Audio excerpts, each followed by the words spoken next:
할렐루야. 네, 이 새벽에 나오신 여러분 위에 우리 주님의 축복과 은혜가 넘치기를 간절히 바랍니다.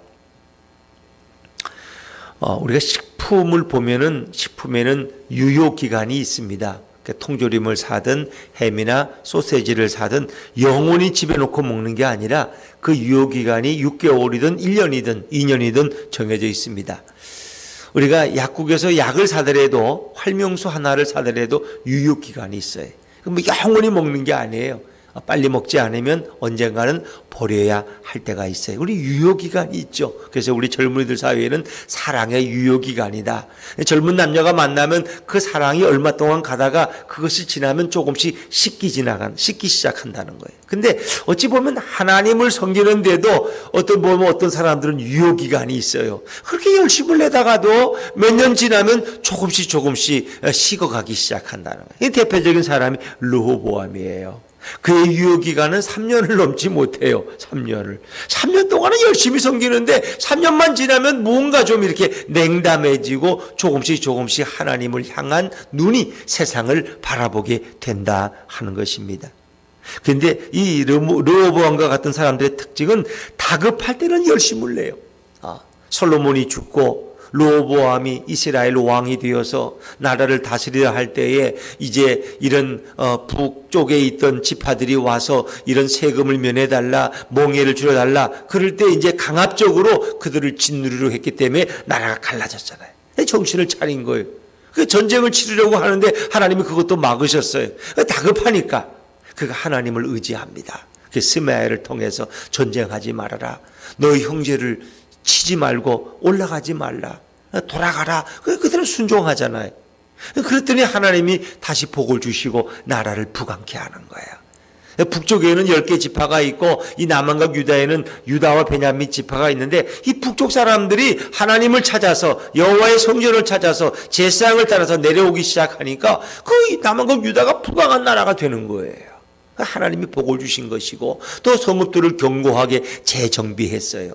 그럴 때는 그가 하나님을 사랑할 때예요. 왜? 너무 다급하니까, 너무 위급하니까, 죽지 않으면 살기로 하나님을 붙드니까 하나님이 이렇게 복을 주시는 거예요. 근데 좀 살만해지니까 이제는 먹는 거 걱정 안 하고 이제는 우리나라가 부강해져서 이제는 하나님 별로 의지 안 해도 내 힘으로도 충분히 될 것 같아. 그러면서 하나님을 또 떠나는 거예요. 그럴 때 하나님이 애굽왕 시삭을 일으켜서 이 남한과 유다를 침공하게 하는 거예요. 그리고 따지고 보면 사실은 이 북이스라엘의 초대 왕이 된 여로보암은 그가 솔로몬을 피해서 애굽에 가서 숨어 있었어요. 그러니까 그가 아마 애굽의 시삭왕을 알았을 거예요. 그 당신이 와서 이 남한과 유다를 좀 내 대신 없애달라고 좀. 저 르호보암이 너무 부강해졌는데 그냥 두면 안 된다고. 애굽이 와서 한번 손 좀 봐줘야 되지 않겠느냐, 이렇게 뇌물을 주면서 애굽왕 시사에게 빌었다는 그런 얘기도 있어요. 어쨌든 간에 이 배후에는 누가 계신 거예요? 하나님이 계신 거예요. 왜 애굽이 남한국 유다를 쳐들어왔느냐? 그들에게 잘못한 게 뭐 있는데? 없어요. 근데 하나님이 애굽을 일으켜서 교만한 르호보암을 치신 거예요. 겸손하게 만드는 거죠. 근데 그가 돌아서고 회개하니까 하나님이 또 사정을 좀 봐주는 거지. 만약에 계속 버티었으면, 그래 나 죽여라 그랬으면은 완전히 남한국 유다는 그때 멸망당했어요. 근데 하나님이 긍휼히 여기시는 거예요. 그래서 우리가 늘 신앙생활에 보면은 선줄로 생각하는 자는 뭐 할까 조심하라? 넘어질까 조심하라. 목회도 하다가 이제 이 정도면 우리 교회가 부럽지가 않아. 어디 내놔도 이제 난 부럽지 않은 교회가 돼서 이제 나도 좀 한숨 돌리고 좀 이렇게 생각하는 순간이 위험하다는 거예요. 선주를 생각할 때 넘어질까 조심하라. 그러나 하나님은 늘 시험 당할 때 피할 길을 주시는 줄로 믿습니다. 고린도전서 10장 14절에 보니까 사람이 감당할 시험 밖에는 너희에게 당한 것이 없나니 오직 하나님은 미쁘사 너희가 감당하지 못할 시험 당함을 허락하지 아니하시고 시험 당할 즈음에 또한 피할 길을 내사 너희로 능히 감당하게 하시느니라. 할렐루야. 그랬습니다. 어떤 어려움이 와도 반드시 피할 길이 있다는 거예요. 왜? 하나님은 미쁘시니까. 미쁘시단 말은 신실하시고 사랑이 많으시기 때문에 우리로 하여금 피할 길을 다 주셨다는 거예요. 그러니까 우리가 깨닫고 회개하고 하나님 앞에 겸손하면 하나님은 반드시 그 어려움을 피해서 그것이 오히려 고난이 축복이 되도록 인도해 주신다는 거예요. 자, 오늘 르호보암도 마찬가지예요. 이제 그가 어땠을 때 하나님이 이렇게 그를 치셨는가. 자, 12장 1절 말씀입니다. 12장 1절 한번 같이 읽어보죠. 12장 1절 시작. 르호보암의 나라가 견고하고 세력이 강해짐에 그가 여호와의 율법을 버리니 온 이스라엘이 본받은지라. 자, 르호보암의 나라, 이 남한국 유다가 견고해졌어요. 왜? 성읍을 다 재정비했거든. 그리고 세력이 아주 강해졌어요. 이제 누구와도 싸울 수 있다. 근데 그가 여호와의 율법을 버렸다는 거예요. 말씀을 버린 거예요. 그 율법을 버린 것은 그 율법을 주신 누구를 버린 거야? 하나님을 버린 거예요. 오늘 신약적인 의미로 보면 우리가 예수를 버린 거야. 내 예수 필요 없어 이제는. 내 힘으로도 뭐 살 수 있는데 뭐 예수가 뭐 필요해? 예수를 버린 거예요. 내 마음에 예수를 모셨다고 하지만 내가 주인이야. 예수님을 찾지도 않고 예수님께 묻지도 않아. 이제는 내가 다 결정해. 내가 이렇게 뭐 능력 있고 지혜로운데 예수가 뭐 필요해? 그래서 나를 내가 어떻게 잘하는지 지켜만 보시라고. 그가 강해지니까, 그리고 여호와 율법을 버리고 예수를 버리니까 결국 온 이스라엘이 뭐예요? 백성들도 왕을 본받아서 율법을 버리는 거예요. 하나님을 버리고 예수를 버렸어. 그래서 이 지도자들의 이 사명이 이렇게 중요한 거예요. 자, 그러니까 이게 하나님 앞에 범죄하니까 하나님이 그냥 안 두시는 거예요. 자, 2절과 3절 말씀, 2절과 3절 시작. 그들이 여호와께 범죄하였으므로 르호보암 왕 제5년에 애굽 왕 시삭이 예루살렘을 치러 올라오니 그에게 병거가 1200대요 마병이 6만 명이며 애굽에서 그와 함께 온 백성 곧 리비아와 숫과 구스 사람이 헤아릴 수 없이 많더라. 얼마나 애굽의 군대가 강한지 그 병거를 셀 수 없고 그 용병의 숫자를 셀 수가 없는 거예요. 그러니까 애굽인들과 또 여기 리비아, 숫, 구스 사람, 이건 다 외국인들이에요. 애굽 사람들이 아니에요. 근데 그들이 용병이 돼서 애굽과 함께 이 남한국 유다를, 이 조그만 남한국 유다를 쳐들어오니까 감당할 수가 없는 거죠. 이게 뭐예요? 여호와께 범죄했기 때문에. 그러니까 율법을 버린 것이 하나님께 범죄한 거예요. 예수를 버리고 내 뜻대로 살아가는지 하는 것이 이게 범죄예요, 범죄. 근데 하나님이 살아계시기 때문에, 하나님이 없으면 그런 일 안 하죠. 하나님은 살아계시. 예수님은 오늘도 살아서 역사하시는 줄로 믿습니다. 그러니까 우리의 마음을 다 알고 우리가 뭐 아무리 포장하고 이렇게 해도 하나님은 우리의 동기를 다 알아. 너가 벌써 나를 떠나는구나. 너가 벌써 나를 우습게 여기는구나. 부모는 서울에 있는 자식이 고향에 이렇게 내려오는 거 보면 다 알아. 처음에는 부모님 내가 뭐 그냥 효도 다 할 거예요. 뭘 얼마나 가? 몇 년 지나면 이번에 뭐 출장을 또 애국으로 가는데 명절에 또 꼈네요. 이번에 못 가서 미안해요. 뭐 이러면서. 근데 나중에 들어보니까 또 저쪽에는 갔대, 또 거기는 또 갔다 왔대, 그쪽은. 근데 이쪽은 또 안 와. 이러니 뭐 이거 어떻게, 이게 뭔가 마음이 자꾸 떠날 때 보면은 이게 사람들이 거짓말을 하고 뭔가 이렇게 핑계를 대는 거예요. 참. 그러니까 하나님은 그 중심을 다 알아. 우리가 어떤 생각하고 있는지 다 알아. 너가 이미 핑계를 대는구나. 너가, 응? 너가 자꾸 물질의 노예가 돼버리는구나. 너가 세상 일에 관심이 많아지는구나. 나를 버리는구나. 이걸 알아요. 그러니까 이제 갑자기 르호보암이 이럴 줄 몰랐거든. 3년 동안은 평안했는데 5년째 되는 애에 애굽이 쳐들어오니까 이 오인일이냐 말이야. 오인일이냐 해가지고 온 지도자들과 왕이 모여서 이게 큰일 났다고. 그리고 선지자의 음성을 듣기 원했어요. 하나님이 선지자 스마엘을 통해서 아주 전곡을 찌르셨어요. 하나님께서 어떻게 말씀하시는지 한번 보세요. 자, 4절과 5절입니다. 4절과 5절 다시 한번 읽죠. 시작. 시삭이 유다의 견고한 성읍들을 빼앗고 예루살렘에 이르니 그때에 유다 방백들이 시삭의 일로 예루살렘에 모였는지라. 선지자 스마야가 르호보암과 방백들에게 나와 이르되 여호와께서 이같이 말씀하시기를 너희가 나를 버렸으므로 나도 너희를 버려 시삭의 손에 넘겼노라 하셨다 한지라. 아멘. 이유는 간단해. 너희가 나를 버렸다는 거예요. 너희가 나를 버리니까 나도 너희를, 우리 생각에 뭐 하나님 이렇게 째째하세요. 제가 하나님 버린다고 하나님 날 버리시면 어떡해요? 근데 하나님은 또 그러셔. 왜? 하나님은 질투하시는 하나님이거든. 우리가 하나님을 버리는 것이 아니라 우리가 우상을 숭배하기 시작했단 말이에요. 하나님은 우리에게 영광받기 원하시고 찬양받기 원하시고, 나는 너의 질투의 하나님이라. 우상 숭배하는 꼴을 하나님 못 보셔. 우리가 하나님만을 경외하게. 왜? 그것이 우리가 잘 되는 길이고 우리가 평안한 길이니까. 하나님이 욕심이 많은 게 아니에요. 하나님의 영광 받기를, 우리를 지으신 목적이 내가 너희로 하여금 찬양받기 원하노라, 이렇게 말씀하시잖아요. 그러니까 내가 너희를 버려서 시삭의 손에 넘겼노라. 누구든지 나를 존중히 여기는 자를 내가 그를 존중히 여기고, 나를 멸시하는 자를 내가 그를 멸시하리라. 이거예요. 하나님은 분명해요. 하나님은 선이 분명해. 그래서 결국은 르호보암과 그 백성이 위기에 처했어. 이제 큰일 난 거야. 르호보암의 성격은 다급하면 하나님을 또 찾아. 그래도 괜찮은 거지, 그나마도. 그죠? 찾는 거야. 그래서 하나님 앞에 엎드렸어. 자, 6절입니다. 6절 시작. 이에 이스라엘 방백들과 왕이 스스로 겸비하여 이르되 여호와는 의로우시다 하매, 이 지도자들과 왕이 스스로 겸비해서 자신을 낮추고 겸손해져서 회개하는 거예요. 그러면서 여호와는 의로우시다. 그 말은 우리는 불의합니다. 그 얘기예요. 하나님은 의로우시고 우리는 불의합니다. 우리가 죄인입니다. 그 회개하는 거예요. 그 표현이, 여호와는 의로우십니다. 나는 불의한 자입니다. 이렇게 하나님 앞에 죄악을 고백하면서 그들이 자신을 낮추고 회개하기 시작해요. 그러니까 하나님이 또 우리가 회개하면, 하나님은 마음이 약해. 아이고, 어떻게 저렇게 회개하는데 또 저렇게 낮아졌는데 내가 또 저들을 긍휼히 여겨야지. 이래서 하나님이 뭐라고 말씀하시는 거예요. 자, 7절입니다. 7절 같이 읽죠. 시작. 여호와께서 그들이 스스로 겸비함을 보신지라 여호와의 말씀이 세마야에게 임하여 이르시되 그들이 스스로 겸비하였으니 내가 멸하지 아니하고 저희를 조금 구원하여 나의 노를 시삭의 손을 통하여 예루살렘에 쏟지 아니하리라. 아멘. 이 참 재미있는 표현이에요. 그들이 스스로 겸비함을 하나님 보신 거예요.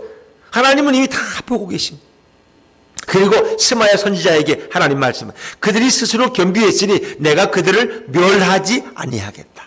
완전히 멸하지 아니하고 저희를 조금 구원하여 나의 노를 시삭의 손을 통하여 예루살렘에 쏟지. 이 말이 재미있는 표현이에요. 저희를 조금, 어떻게 구원을 조금 할 수 있어? 근데 이 표현이 예전의 성경에는 대강 구원하여, 저희를 대강 구원해야 돼. 이 대강이라는 말의 의미가 두 가지예요. 급하게 빨리 그들을 구원하겠다는 뜻이 있고, 또 하나는 부분적으로 구원하겠다는 거예요. 전부가 아니라 일부만. 왜? 저들을 전부 구원해 놓으면 이 르호보암이 아유 벌써 다 구원받았네, 애굽이 떠나갔네, 우리가 이겼네, 그리고 또 교만해져. 그래서 하나님께서는 일부만 구원해 주셨다는 거예요. 그러니까 이스라엘의 그 견고한 성읍 150개는 다 애굽에게 뺏겼어요. 그러나 예루살렘 성만은 하나님이 지켜주셨다는 거예요. 예루살렘은. 왜? 거긴 여호와의 성전도 있고 솔로몬의 성전도 있고 그 성은 수도니까 거긴 하나님이 보존시켜 주셨어요. 그래서 그 성을 허물지 않았어요. 그게 이제 하나님께서 조금 구원했다는 거예요. 나의 노를 시삭의 손을 통해 예루살렘에 쏟지 아니하리라. 예루살렘은 그대로 보존됐어요. 그러면서 하나님 하시는 말씀이 너무 재미있어요. 너희가 한번 경험해봐라. 이 시삭에게 한번 종로로 좀 해봐라. 나를 섬기는 게 쉬운지 세상 나라 섬기는 게 쉬운지 한번 경험해보라는 거예요. 그게 8절이에요. 8절 한번 읽어보죠. 시작. 그러나 그들이 시삭의 종이 되어 나를 섬기는 것과 세상 나라들을 섬기는 것이 어떠한지 알게 되리라 하셨더라. 예루살렘은 완전히 멸망시키진 않고 살려뒀어요. 그러나 그때부터 조국을 바쳐야 돼. 애굽에. 그리고 애굽의 종이 된 거야. 애굽왕 시삭에게 종이 되어서 그들을 섬기는 것, 이 세상 나라를 섬기는 것과 나를 섬기는 것의 차이를 한번 경험해 봐라. 여호와를 섬길 때는 하나님이 다 보호해 주셨어. 울타리를 쳐주시고 부강하게 해주시고 외적이 침입하지 못하도록 막아주시고, 그런데 너희가 나를 버리고 이렇게 우상을 숭배하니까 결국 어떻게? 한번 애굽의 시삭을 한번 섬겨봐라. 나를 섬기는 게 쉽지 애굽 왕을 섬기는 게 쉽겠어요? 그걸 한번 비교해 보라는 거예요. 비교해 보라는 거예요. 여러분, 이 중요해요. 우리가 하나님을 섬기는 게 좋은 거예요. 우리가 하나님을 섬기는 게 좋고 행복한 거예요. 근데 하나님을 모른다는 거예요. 문제는 대통령이 하나님을 모르고 장관들이 하나님을 몰라, 예수를 몰라. 어떻게 좀 머리를 짜내가지고 어떻게 좀 이렇게 인간적으로 해보려고 애를 쓰는데 그까지는 안 된다. 자꾸 문제가 터져. 여기서 터지고 저기서 터지고 뭐 문제가 터지고 싶어 터지나? 골맞던 게 터지는 거죠. 그러니까 어떻게 해요? 하나님만이 그 문제를 해결할 수 있는 거예요. 하나님만이. 인간들은 그래. 조금 살만하면 자꾸 자기를 의지해. 하나님을 의지하면 하나님이 막아주신다는 거예요. 하나님이. 경험해 보라는 거예요. 자, 그리고 이제 결국 애굽이 완전히 물러가지 않아요. 그래서 물러갈 때도 그냥 안 물러가고 예루살렘에 있는 르호보암이 만드는 금방패, 금으로 만든 방패 있죠. 그 금으로 만든 방패를 다 뺏어가요. 그게 초라해지는 거. 왕이 왕궁에 딱 들어갈 때 그 금방패를 들고 300명이 쫙 서서 왕을 맞이하면 이게 바로 솔로몬 시대의 영광을 재현하는 것이고 남은국 유다가 얼마나 부강한 나라냐 이걸 보여줘야 되는데 그걸 다 가져갔어. 금방패를. 이게 이제 없어. 그러니까 이게 섭섭해가지고 그 금방패 대신 노스로 방패를 또 노방패. 그래가지고 그걸 또 들고 있는 거야. 이게 얼마나 초라해요. 그러니까 이 금방패의 시대가 지나가고 노방패의 초라한 시대가 남한국 유다에 찾아오기 시작한 거예요. 이게 뭐예요? 부강했던 나라가 하나님을 떠나니까 결국은 쇠퇴하기 시작한 거예요. 완전히 멸하진 않았지만 그러나 그들은 쇠퇴하기 시작해서 그때부터 나라는 흔들리기 시작하고 조금씩 왕들 중에 하나님을 떠나는 자들이 늘어가기 시작한 거예요. 그건 그 부분은 읽지 않을게요. 자, 그래도 하여튼 르호보암이 이제 스스로 이렇게 나라를 또 세워보려고 좀 애를 썼어요. 자, 우리 11절 12절 말씀. 11절 12절입니다. 시작. 왕이 여호와의 전에 들어갈 때마다 경호하는 자가 그 방패를 들고 갔다가 경호실로 도로 가져갔더라. 르호보암이 스스로 겸비하였고 유다에 선한 일도 있으므로 여호와께서 노를 돌이키사 다 멸하지 아니하셨더라. 다른 성읍들은 다 무너뜨렸지만 예루살렘만은 그냥 살려두셨다는 거야. 그래도 하던 르호보암이 스스로 겸비하고 낮아졌기 때문에 유다의 선한 일도 일하는 것은 뭐예요? 백성들도 일부나마 다시 하나님을 섬기고 하나님을 두려워하게 되었다는 거예요. 이런 모든 여건들이 다시 남한국 유다가 그래도 그 부요함을 유지하는 한 가지 원인이 되었어요. 그런데 이제 이렇게 르호보암은 세력을 굳게 해고 나라를 추스르기 시작했는데 그가 41세의 왕이 되었고 17년 동안 다스렸다고 말합니다. 근데 이 중요한 게 있어요. 그 르호보암 왕의 어머니의 이름이 나아만데 그가 어느 나라 여인이에요? 암몬 여인이에요. 13절 마지막 절에 보니까 그 여인이 암몬 여인이야. 그러니까 암몬이라는 나라는 어떤 나라예요? 우상 숭배하는 나라예요. 밀곰을 속에서 밀곰. 곰 앞에가 절하고 그런 나라예요. 그 암몬 여인이 오니까 그 어머니가 결국은 솔로몬과 함께 뭐예요? 이 암몬을 섬긴 거예요. 솔로몬의 후기 때. 그러니까 르호보암도 어머니의 영향을 안 받을 수가 없잖아요. 아버지의 영향보다는 어머니의 영향을 더 많이 받죠. 그래서 유대인들은요, 아버지는 이방인이고 어머니가 유대인이면 그 사람을 유대인으로 쳐줘요. 그런데 반대로 어머니가 이방인이고 아버지가 유대인이면 유대인으로 인정을 안 해. 그러니까 모계가 중요하다는 거예요. 왜? 아이들은 어머니의 손에서 성장하니까. 어머니가 젖을 먹이고 아이들 가르치고 잠재우고 너가 하나님을 섬겨야 돼. 그래서 모세가 믿음이 있는 것도 그 어머니가 왕궁에서 모세를 키웠기 때문에 이게 중요한 거예요. 근데 이 르호보암의 어머니는 암몬 여인이에요. 그러니까 모친의 영향을 받아가지고 그가 하나님은 알지만은 오래가지 3년을 넘기지를 못해. 5년째 가면 꼭 딴짓을 해가지고 이렇게 나라가 어려워지는 거예요. 자, 그래서 르호보암이 하나님 사랑하는 마음이 오래가지 못하는 원인을 이렇게 설명해 놓은 거예요. 자, 14절 말씀 마지막 14절입니다. 시작. 르호보암이 악을 행하였으니 이는 그가 여호와를 구하는 마음을 굳게 하지 아니함이었더라. 르호보암이 다시 악을 행해요. 우상 숭배하는 거예요. 이는 그가 여호와를 구하는 마음을 굳게 하지 아니함이었더라. 여호와를 찾지 않았다는 거예요. 그의 유효기간은 3년이야. 3년. 3년만 넘으면 또 하나님을 떠나고 또 마음이 교만해지고 살만하면 또 내 뜻대로 살려고 그래. 이게 문제예요. 여러분, 우리가 예수님을 사랑하는 마음이 정말 이 땅에서 영원히 지속되기를 주의 이름으로 축원합니다. 영원해야 돼. 그래서 에녹처럼 이 땅에 사는 동안 늘 예수님과 동행하는 인생이 돼야지 말이에요. 3년 섬기다가 열심히 하다가 또 그냥 흐지부지 해가지고 또 식어가지고 이렇게 하나님을 섬겨야 되나 말아야 되나 이러면 안 된다는 거예요. 그러기 위해서 어떻게 돼요? 예수님을 주인으로 모신 성도는 늘 예수님과 교제해야 돼. 우리 예수님과 교제하고 예수님과 가까이 하고 예수님과 대화하고 그럴 때 우리는 날마다의 삶에 승리할 줄로 믿습니다. 그게 중요해요. 목회자도 그렇고 어느 중직자도 그렇고 성도들은 늘 신앙생활이 물론 늘 그럴 수는 없어. 그러나 우리가 늘 깨달아야 돼. 사실을 말씀에 비춰서 깨닫고 또 회개하고 또 돌아오고 또 주님을 찾고 너희가 나를 찾고 찾으면 나를 만나리라. 그렇죠. 늘 주님을 찾아야 돼. 그래서 우리는 날마다 자신의 죄인됨을 고백해야 돼. 제가 죄인입니다. 제가 이거 목사지만 이거 내가 죄인이어서 이 성도들을 바른 하나님의 길로 인도하지 못한 저의 죄를 용서해 주세요. 이런 마음이 제가 늘 들어야지 내가 이만큼 목회했으면 됐지 뭘 토발해 이러면서 제 마음에 교만함이 들면은 이거 하나님부터 점점 멀어지는 거예요. 늘 내가 죄인임을 고백하면서 주님의 은혜를 구하는 이 겸손함 이것이 주님과 동행할 수 있는 조건이에요. 그래서 예수님과 동행하는 것이 최고의 축복이에요. 오늘도 우리가 주님의 보혈의 은혜를 생각하면서 이 사순절 기간 동안 늘 예수님과 동행하는 아름다운 성도의 발걸음 되시기를 주의 이름으로 축원합니다. 기도하겠습니다.